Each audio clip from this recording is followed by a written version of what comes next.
Donc, malobézé pas na yo maman Gisèle et maman Judith. Donc, ce qu'on continue dans le bas. Oui, donc, dès que le but est non, il besoin de sa vie, maudit celui qui se confie à l'homme.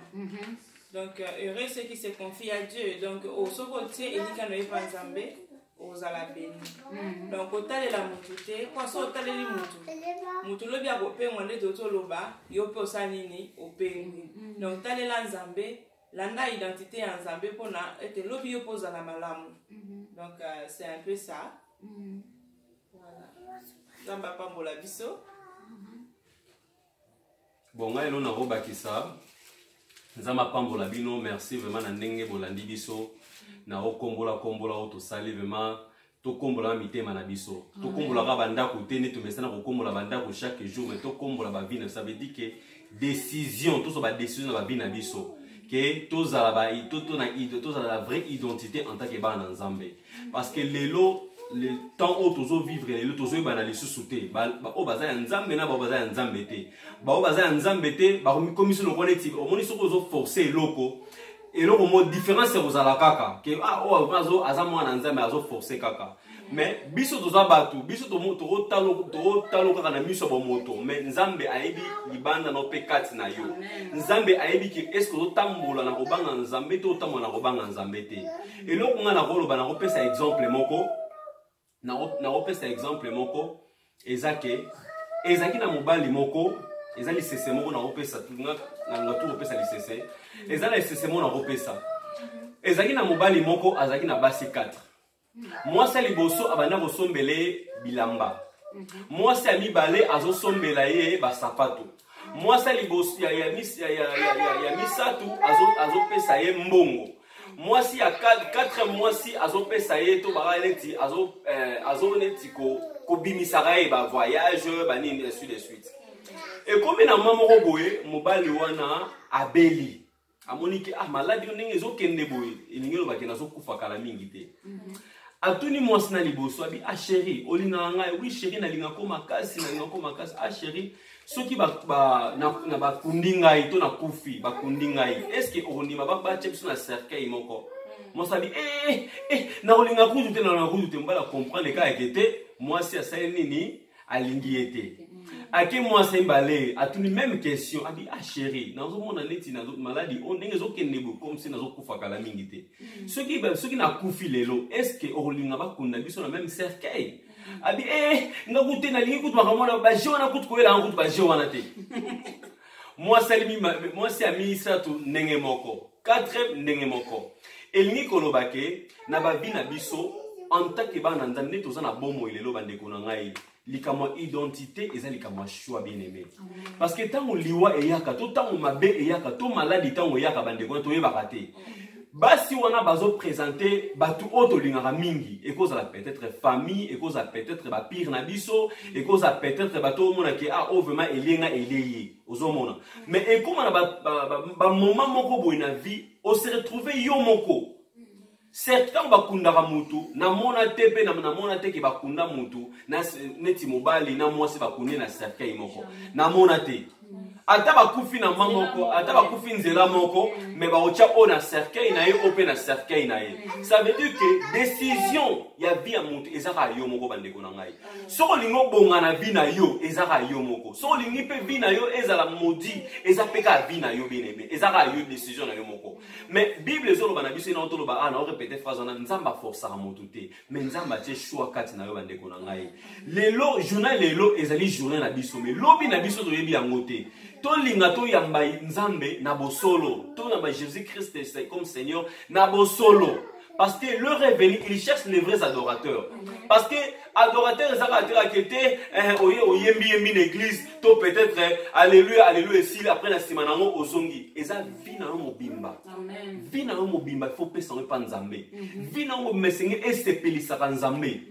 o ezo sepelisa Nzambe te kosala yango te o eza contre parole Nzambe kosala yango te mais eza na bato misusu ne otolo bake bazo sala selo ba sentiment na bango sentiment eza yo te osala likambo te nasala kaka mais après na nsima nango esala nini ekomelo liwa ntango melo liwa okende kaka yo moko yango ozomona apesi exemple ya mobali oyo na basi 4 oyo basi wana moye mobali akende na bango eza te parce que mutu na mutu aza na ta na ye mutu na mutu aza na moma na ye oyo nzambe abenga ye mpo na kokufa mpe mpo na kobotama yango biso antake bana nzambe esengi totalela toujours kaka nzambe topesa nyonso epa nzambe ntango oyebi ke naza na otambola malamu te pa nzambe bandeko na pesa vino epa nzambe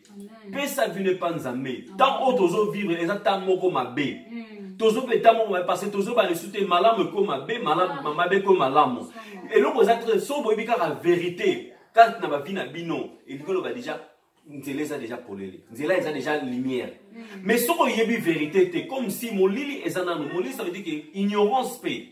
ozomona to changer ba comportement to kena ko bengana bandoki te ba marabu te mais to tano ba comportement na biso bandeko na kisongi songana esili na nte ko ina wana esili na nte jalousie esili na nte kanda esili na nte mauvais langage esili na nte makame bele esili na nte yango nde o sengi to traiter nanu ennemi eza mutu bozana peme ennemi eza o yo moko nanu yo moko na fomita na yo moko est-ce que na za malamu Bible le bina biso ke soki motema no ezali pembe ekobimisa makambo ya malamu soki motema no ezali mwindu ekobimisa makambo mabene motema no ezali mwindu to pembe yo moko mituna question wana nzamba pambola bino amen eza vraiment très profond makambo ndeko na biso auti koyebisa biso eza penza mozindo makasi penza donc toza bana na nzambe toluka kosepelisa nzambe na etamboli na biso na façon d'être na biso na makambo na biso nyonso donc eloko auti koloba wana po mingi pena tozosepumone na likamba bandoki koma yo totungisa ndoko ozobenga na ndoki misala bondoki ya na kati na yo donc misala satana eza na kati na yo quelque part satan azoseka lobi tala moto azobenga na ngai tala moto azoluka kosala face na nga donc moko penza ezalaka penza bituma moko ya buzoba véritable combat ezande contre biso moko nani donc olite nanu pena ke mabe esila parce que soki mabe esili satan ko yala bina amona na ngaselo na ngala kati na yete donc mbala moko déjà okomi ko fragiliser satan parce que satan se retrouver sur na kati na ote mais soki satan sana no ko se retrouver na kati na yo makama mabe sana na kati na yo alors pourquoi so wele la ko benga na bandoki pourquoi so wele la ko benga na milimo mabe pourquoi so wele la ko benga na makambo na nukaka o ya libanda non donc véritable combat véritable ennemi na biso moko ya na banzoto na biso ya na bizaleli na biso moko to punda na ndena ko chasser yango to benga na ko eza na kata biso noko zo na kata na muninga o te ye kindoke longwa o soki ba demo ba kele te yo moko nanu okomi na eta o nzamba lingi te yango no mona ke identité ya Yesu zo mona na te yango zo mona ke kombo ya Yesu zo fingisama pona nini parce que yo moko okomi nanu te donc eza etumba oyo foto sala ngo mikolo na mokolo bunda kolongolelo ka mabe oyo bat balobaka na oke yo penso sa na langage ya mabe après moko boye komona bande kwana mabe to ba olobela yo Attends, qui aime bien châtie bien. Donc c'est pas na muto kuta lobela kayo vérité que mutu o alem pa kayo. Azo pa koloka ba mafuta. Ata so mona mabe ayo pendo saka bien. Ayo pendo yebo solo la. O saki bien na kuto buda ki bango. O saki bien kunengo gaza ki bango. Ke bana mutu na encourage ka na mabe. Po mutu na ko encourage na mabe. Alingi yote. Bien si yepo na so mona so sabo po yo linga ye parce que mutu sa ngaba betele maboko. Mutu sa ngaba lobele maloba malamu mais keba muto azolobela koka maloba malamu wana na tangu yo za mabe keba lingi yo te azoluka liwana yo azoluka mapasi na yo donc c'est pena na muto quand même alobela kayo tout alobela ko ba vérité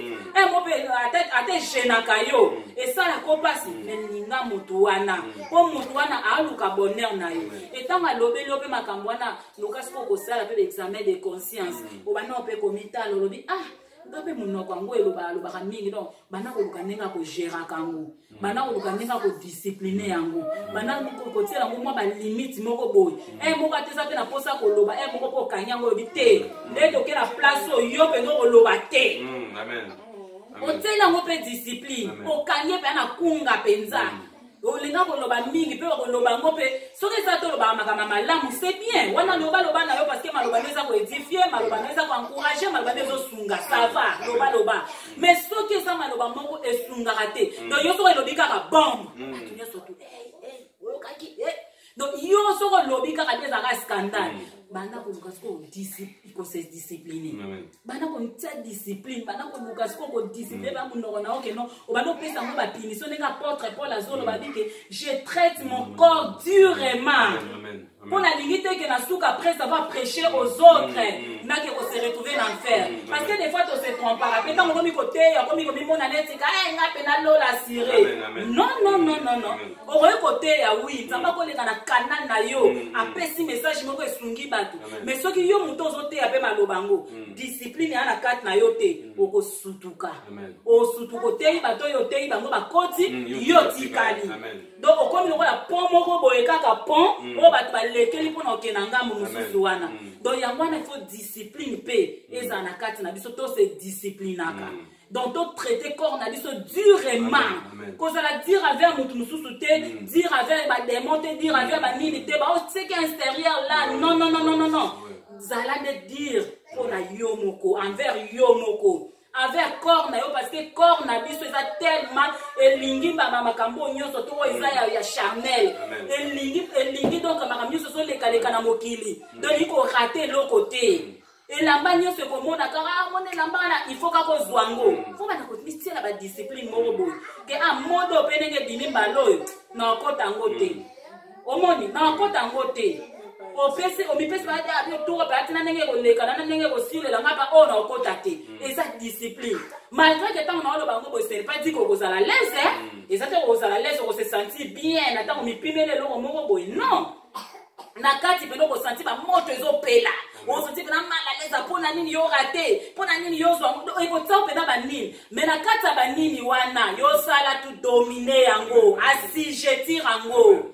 assujettir yango ke zala na se nanga nzoto yo muto kotambwisa nga te benga na otambwisa yo parce que soki une fois ka yo tiki nzoto tambwisa yo nzoto eza le devant nzoto epola nango na mabele mais tango otelema liboso ya nzambe molimo muto otelema yende bakoma kosambisa yende muto akozwa pe ba punition mais nzoto punition nini ya kozwa yende ya soki ka mukoloka kaka o molimo ebimi tango kufi bake kotimwa libulu moko bakundi yango nzoto ande poli ezoki nango mabele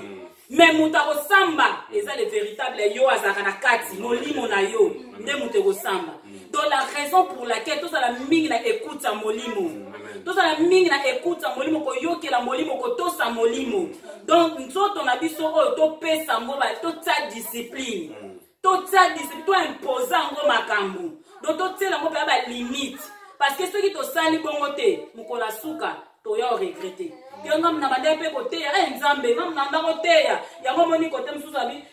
nzamba na prophétisaki na kombo na yo yesa so elisa bango na dit c'est na kombo yesa so elisa bango dit je vous ai jamais connu obi que réponse wana ya scandale mais si on a un côté, on a un prophète, on a un sable, comment on le balanga que je t'ai jamais connu. Donc na tikala quand même pas koye bayo. Donc mais mutuana a chassé ba demo ba tosaye parce que so ka chassé c'est des démons abima. Abondela pona mutamalade abika. Ateya li lobanzamba sala ba miracle. Bongo tukona na manaki ko répondre ba tawana nyonso. Nzambe mutabandeka ko répondre parce que ko sa kombo na esonité. Il défend son nom mais yo la personne en question comme tu veux pas te discipliner. Oli ko ta vino en ordre te. Ozo vivre ki yendi. Yango bimi perdant mais batwa biki na nzela maloba na yo na nzela misala oyo salaki. Ozomon. La raison pour laquelle yango biso tozawana il faut tota discipline na kati na biso. Oteya batu loba na nzambe discipline toi. Oyemba ka na église discipline toi. O moderaka discipline toi. Otanga ka même atambongo ka ya mabonza discipline toi. Wa amondi bipo ya ka kofanda loka na bank discipline toi. Obeta ka mbunda osala ka po. Eloko nyonso yo sala ka po na nzambe. Discipline toi. Parce que sans discipline musala wana na suko osala desi osali musala ne sungi batu musala ne bikisi batu musala pede sali bolamu na batu mais yo moko oza rejeter litomba nini vome kutu na sala na nga te su na yebi ke na se retrouver na enfer vome kutu na vivre na ngaki mokili na sala pe na ndenge esengeli ke nazosala eloko moko mpo na suka nango nazala rejeté en tout cas eza perte yango wana il faut to se discipliner pour permettre que na musala otozosala tobika pe na nzela nango donc totia badiscipline yango sikoyo bayebisi biso awa na Matthieu 5:14 totanga ata passage oyo nano ya suka po tokomi na biso déjà koshite tozokende na biso déjà na clôture. Matthieu 5:14 bayebisi biso babi vous êtes la lumière du monde. Une ville située sur une montagne ne peut être cachée. Ozoyoka balobi ke tozali mwinda ya mokili. Yo muto memaka liloba na nzambe oza mwinda mokili. Yo muto yembaka, yo muto osala ke loko moko boye pona nzambe. Yo muto oyo pe se déplacer ka motika kanda kuno ke église. Obina ki oluka nzambe. Nzamba solo bana lobi ozali mwinda ya mokili. Tangu nzamba so bengo mwinda mokili lobi oza lokola ville où est située sur une montagne. Donc une ville située sur une montagne ne peut être cachée. Donc oza ville mboka moko boye mais mboka ngo batonga ngo likolo ya ngomba. Donc otoyebi ke ngomba ezalaka jamais na se ezalaka jamais na plan ezalaka jamais na se ok bato nyonso bavivaka nde na se mais sikoyo yo étant donné kozosalela nzambe étant donné koza mwana na nzambe position na oyo oza kookipe spirituellement ekomi likolo. Donc construction na yo esalema na planité mais construction na yo esalema kuna likolo. Donc oza likolo ya montagne. Siko balobi ke mboka oyo ezalaka likolo ya montagne ekoki kobombama te ekoki kobombama te yango omonaka ke likambo soki eza nango ya mopagano eleki nango silencieux mais soki eza kaka ya mwana na nzambe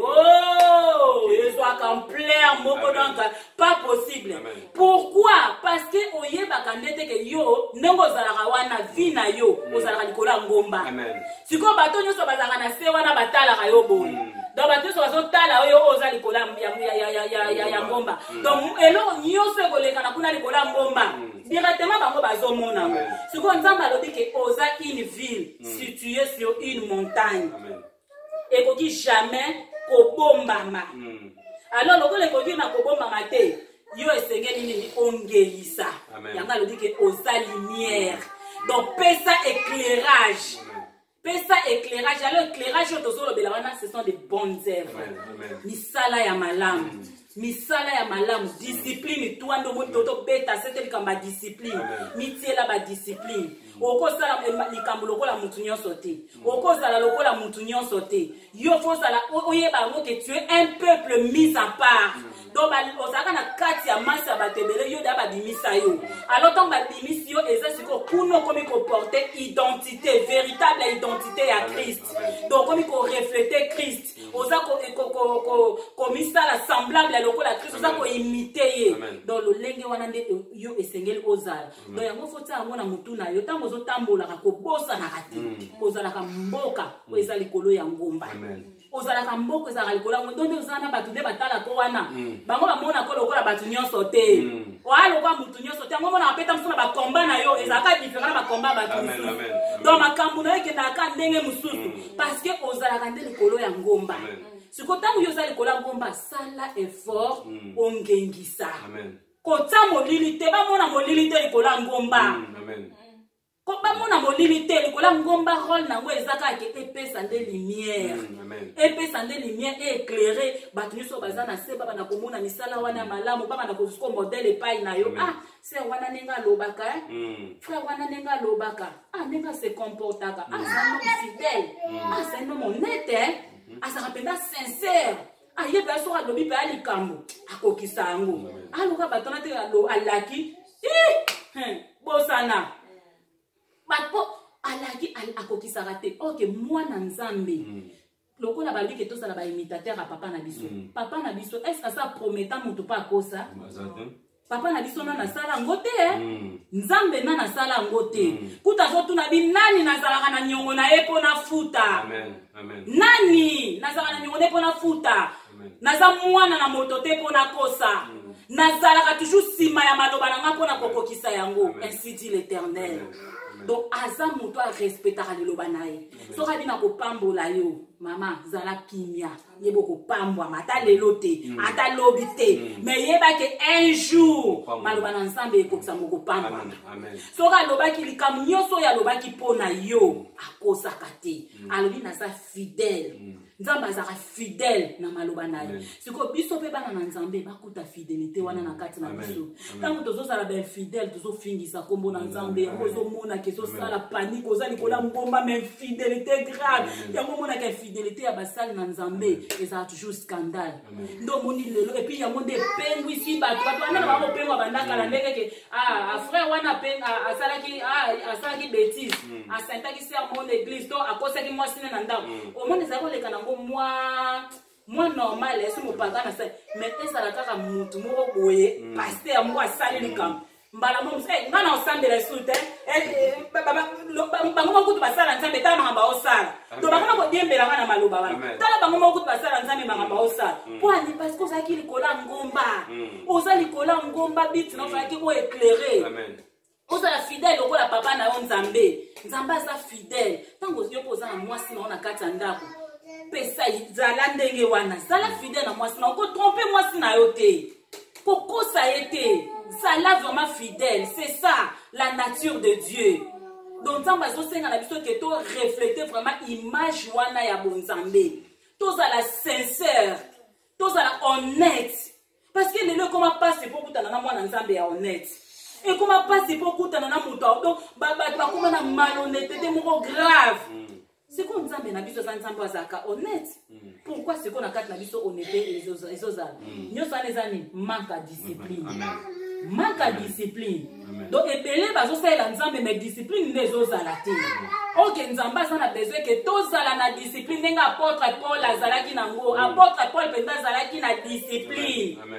Abi na telemaka liboso ya bato nateyaka bato liloba mais pour ça na ngesa batonga na oteya wana na oteya bango po basali po babika lokola eza po babika bongonga ngape na besoin na bika alors ponga na bika esenge maloboka na oteya bango ngamoko pe na appliquer yango c'est ça ngamoko pe na appliquer yango po esa ndini ke molimo na ngape ebika ndambi tsela ki pa nzoto na epende zalaki na makambo pe na donc mona nana ko bala ko munda bwana ko bala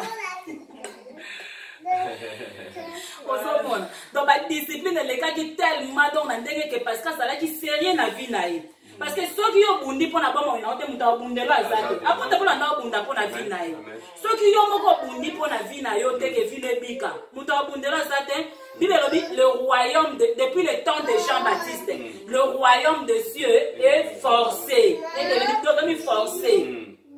Ce sont les violents qui s'en emparent. Donc ceux qui ont salé les violences c'était obikate pourquoi t'as na kati na bokonda nzambe il faut violence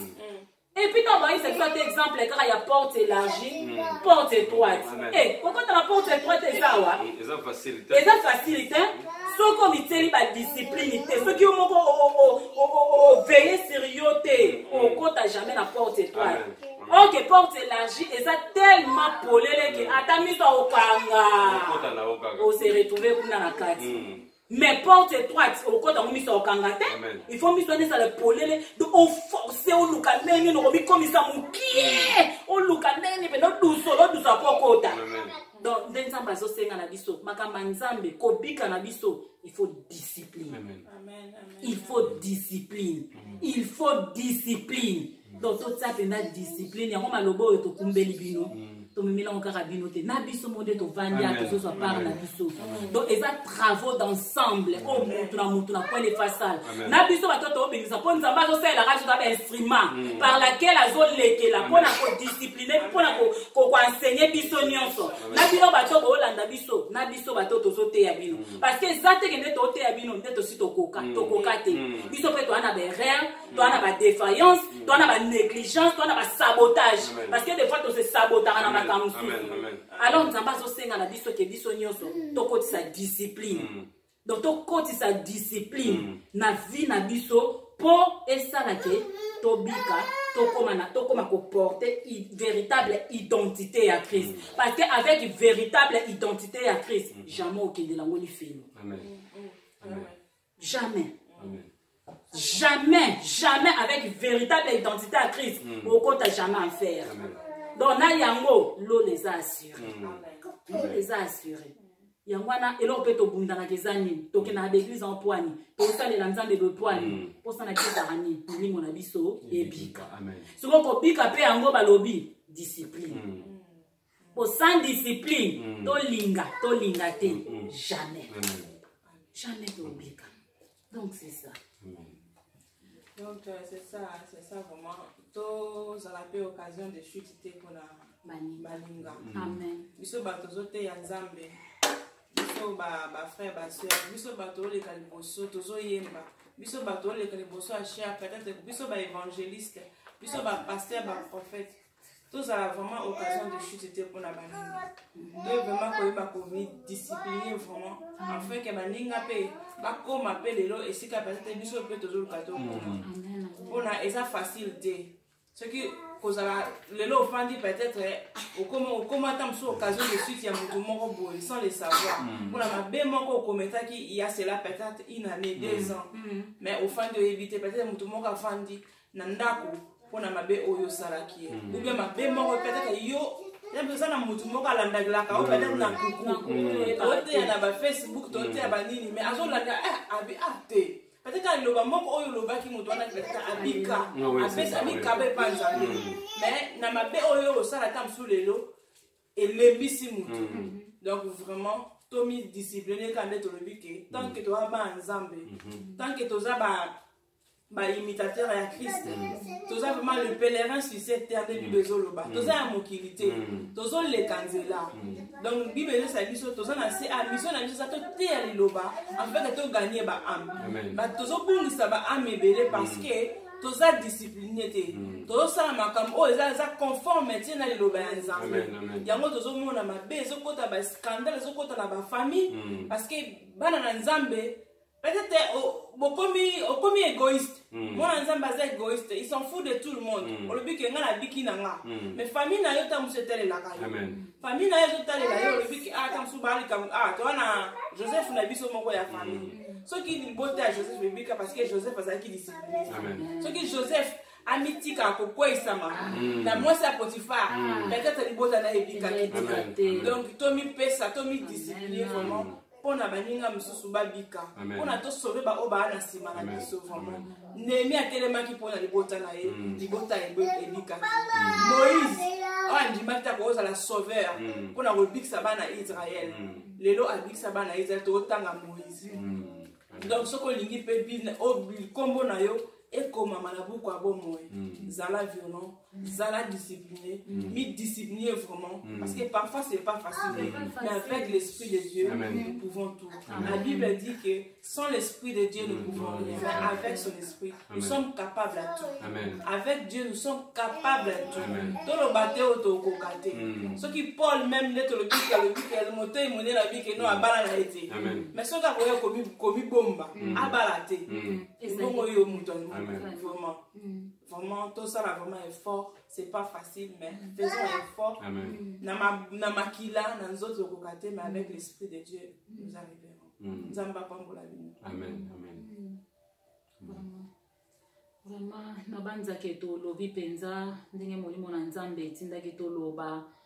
eza penza eloko moko ya munene oyo eza très capital mpona biso bana na nzambe tokoma na véritable identité ya Yesu Masia asepele lo osera na biso auti kobeta wana ya koloba soki Joseph ase disciplinaka te anga koma na position akomaki wana te libota ne pe lingaki ebika te parce que Joseph pas azalaki mwa mobali lokola mobali nyonso tala kaka na monde yango ya lelo oyo toomona lelo bato bakoma na bango mpena bamatérialiste donc occasion moko boye esika okutani totali nango penza ke non obana noko bima na mwasa mokonzi po mwasa mokonzi yango deja ntango aluka bima noseka aza na bastratégie ayebili na kosala mpo mobali na ye ayeba te mpo bato bakoyiba mwasi ekeseni na ya mobali donc akokaki ntango mosusu komanage makambo komanage ba makambo bien mpe Joseph alingaka ananginda na ye me na ndenge moko ya salite ozomona angangi na ndenge ya salite mais Joseph aboyi bomengo ya salite yango mona kombola bopeto tolobaka tolongola salite Joseph aboyaki konginda ya salite yake bato bamona ngai nakomi star munene nakomi mutu munene nakomi boye mais ozwela mona ndenge nini bongo ya salite Joseph aboyaki yango apréféraki azala na ye na nzala na pasi na ye na kimobola na ye mais abatela identité ya bonzambe na kati na ye abatela bonzambe na kati na ye yango andimaki bariske wana nyonso parce que mwasi wana alinga apesa pena nyonso azwaki pa mobali na ye parce que tellement ça lulaki ye donc cela veut dire que yo soko obima noka nanga osepesanga nga na kopesa nyonso mais Joseph aboyaki yango awelelaki bozwa mbangumbangu te mais tala lelo nde bato bazoteka nobumbo likoloka ya mbongo mutu azondima koki kosinye bacontrat moko boye eseke pokota na société oyo fo banda kobima na chef ale mutu atali kaka mpo na mbongo andimi abanda kobima na chef mais ozobosana ke mbongo wana yo ozoso eza mbongo asali te yo kasi nzambe aza capable ya kotombola yo likolo te nzambe acapable ya kopambola yo te nzambe acapable soki asalaki yango na Joseph pourquoi pas asala mpe pa na yo donc eza na litomba moko te ya kowelela mbangu yango balobaka bawela bazanga eya na ntina kowelela bomengo ya mbangu te tambola vi na yo malembe tambola ngo na kati na kobanga nzambe petit à petit nzambe akomema yo na niveau ya likolo kowelela bozwi ya mbangu te yango tomoni ase disciplinaki andimi na yeke nakoki jamais kobima na mwasa mokonzi nakoki jamais kobima na mwasa mutu est-ce que yazangaki baposa nzoto est-ce que azangaki penza ke no ope akokaka na kosapa vivre na ye lokola mutu nyonso azali na besoin mbongo te azali mpe na besoin mbongo te mais aboyaki yango pourquoi mpona kaka kohonore nzambe nzambe lokola honoraka bao bahonoraka ye tomoni suka ya Joseph esukaki ndenge nini donc andimaki koabandone tout andimaki kodelese tout andimi mene kokota na prison mpo kokai koloba nakoma ntina baeta ya baprison nakoma ntina eta ya baprison mais andimi yango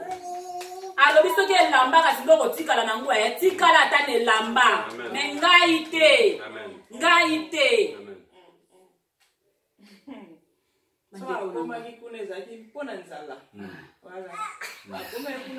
Pona nzala c'est ça pona nzala pona pasi donc je crois que bapasi no ya libota kuta koka yosala bino pona prouver famille na nga wana batekaki nga nandimaka nga nani mwasa mokonzi oyo nasala na nga baaffaire nazwazwa na nga babobola kodondwela bango kuna mais atalaki nyonso wana te ye priorité nezalaki nzambe na honore nzambe na nga nzambe na nga modèle na ye azalaka donc aza juste nga mpe fo nazala juste nakoki kokotisa bamayuya te bafrodi te nabeta mosinzo te naosala yango te mpo na nzambe ase garde fidèlement epai na nzambe tomoni sor nango nzambe aki kotombola ye donc nzambe azosenga na biso mpe parce que na vie oyo toza tokutana na baopportunité mosusu mpe